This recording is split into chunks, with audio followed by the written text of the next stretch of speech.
con el literal B, nos piden calcular la energía cinética en el punto más alto. Pues la energía cinética en el punto más alto entonces sería en este punto, y la energía cinética pues sería igual a 1/2 por la masa por la velocidad al cuadrado. Tenemos la masa, pero nos hace falta calcular la velocidad en el punto más alto. Entonces recordemos que en movimiento parabólico la velocidad tiene dos componentes.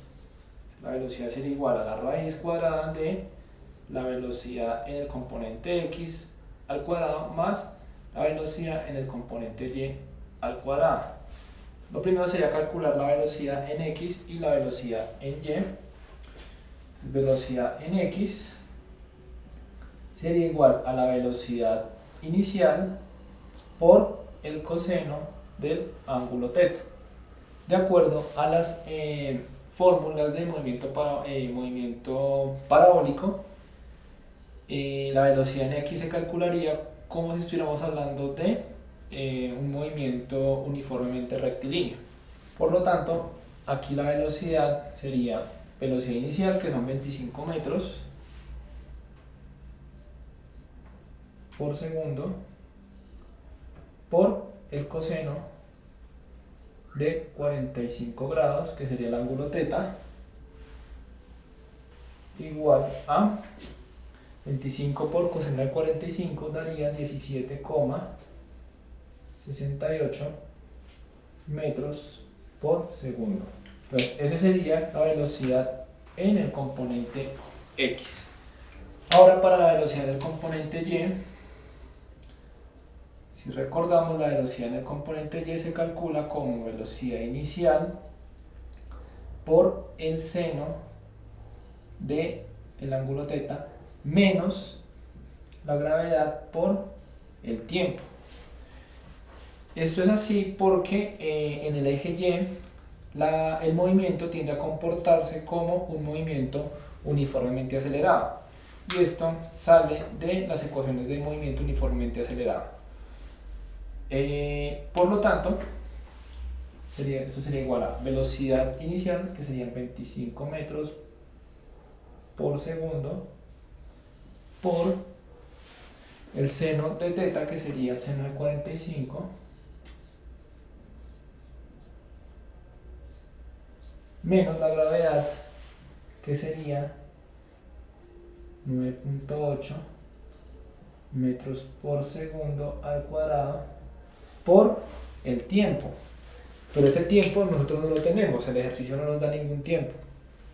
¿Qué tiempo podría ser este? Sería el tiempo que tarda la pelota en llegar de aquí hasta el punto más alto. ¿Y cómo hacemos para calcular ese tiempo? Por movimiento parabólico sabemos que el tiempo de vuelo es igual a 2 por la velocidad inicial por el seno del ángulo θ dividido en la gravedad. Pero este sería el tiempo de vuelo completo, es decir, con la trayectoria completa. Pero como nomás queremos llegar hasta el punto más alto, si nos fijamos sería la mitad del tiempo, ¿no? Llegar acá sería la primera mitad del tiempo de vuelo y caer sería la segunda mitad del tiempo de vuelo. Por lo tanto, esto lo podemos escribir como, o más bien el tiempo para llegar a la altura máxima sería igual a esto dividido en 2, que sería como poner un 2 aquí multiplicando en el denominador. Entonces este 2 se cancela con este 2 y nos quedaría esto como tiempo cuando llega a la altura máxima igual a velocidad inicial por el seno de θ sobre la gravedad.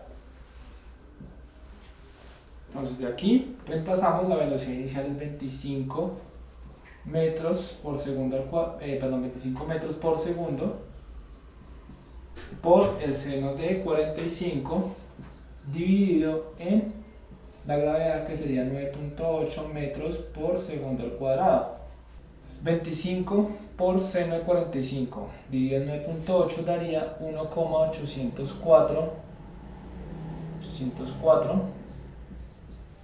Entonces metros se va con metros, un segundo se va con este segundo al cuadrado y nos queda la respuesta en segundos. Entonces ese sería el tiempo que tardaría de pasar de aquí a la altura máxima. Y ese va a ser el tiempo que vamos a utilizar para reemplazar acá. Entonces multiplicamos la gravedad por el tiempo que hallamos, es decir, por 1,804 segundos.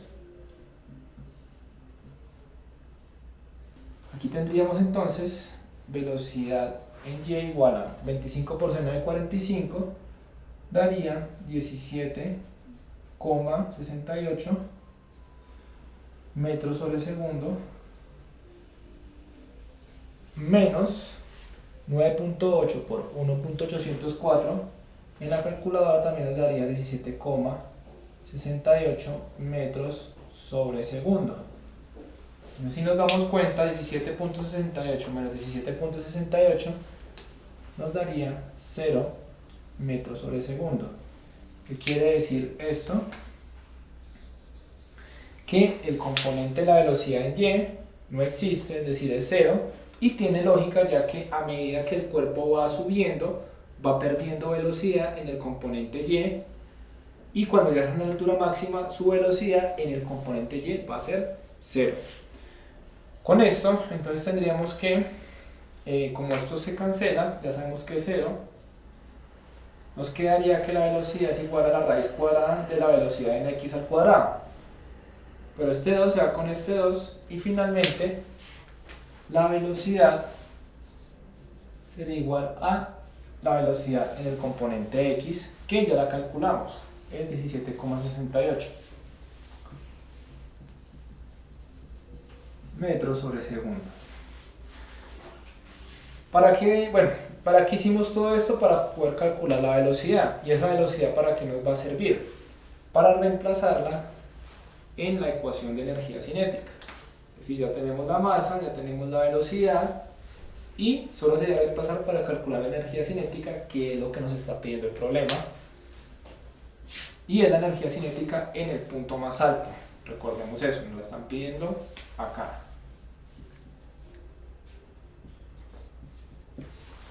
Entonces, energía cinética en el punto más alto va a ser igual a 1/2 por la masa, que serían 0,5 kilogramos, por la velocidad al cuadrado, que serían 17,68 metros al cuadrado, metros por segundo al cuadrado. Tendríamos entonces 0.5 dividido en 2 daría 0,25 kilogramos, 17.68 al cuadrado daría 312.5 metros al cuadrado sobre segundo al cuadrado, y tendríamos finalmente 0.25 por 312.5 sería igual a 78,1 kilogramos por metro al cuadrado sobre segundo al cuadrado, que sería igual a joules. Esta sería la energía cinética que tendría la pelota de béisbol en el punto más alto.